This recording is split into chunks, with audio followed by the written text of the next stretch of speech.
This is Maria Bernali Kumahig. And she... Tagalog ka. Ay, pasensya na ha. Siya ay si Maria Bernali Kumahig, isang education student. Yes, ikaw na. Palagi mo tinatanong kung mahirap ba ang maging education student. Marami ba itong ginagawa o mataas ba ang standard nito? Well, kaya naman.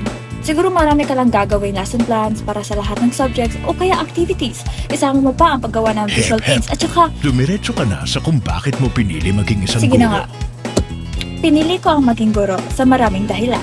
Pero ang mas tumatak sa akin, ang gusto kong makatulong sa mga estudyanteng nahihirapan. Hindi lang sa edukasyon, kundi sa kanilang buhay.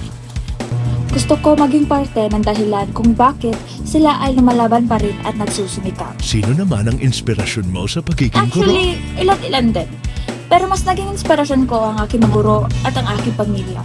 Sila ang dahilan kung bakit ako lumalaban pa rin kahit minsan ay nahihirapan na ako. Sa simpleng paggabay at pagsuporta nila ay lumakas ang loob kong malalagpasan at makakamit ko ang aking mga pangarap. At dahil dyan, Gusto ko rin yun gawin sa iba. Magturo hindi lang ng aralin, kundi ng kabutihan, respeto at pag-asa. parang ligaya. Tama, ligaya. Yung pakiramdam na kahit pagod ka, alam mong may natulungan kang matuto at may naniwala dahil sa'yo. Ganda no. Parang kanta. Oo nga eh. Kasi minsan sa gitna ng lesson plans, deadlines at pagod, doon mo maririnig yung musika. Sige, end na natin. Baka lagpas na tayo eh. Oo nga pala.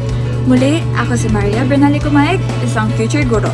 At sa pagtuturong ito, doon ko natabuan ang tunay na ligaya. Bye-bye.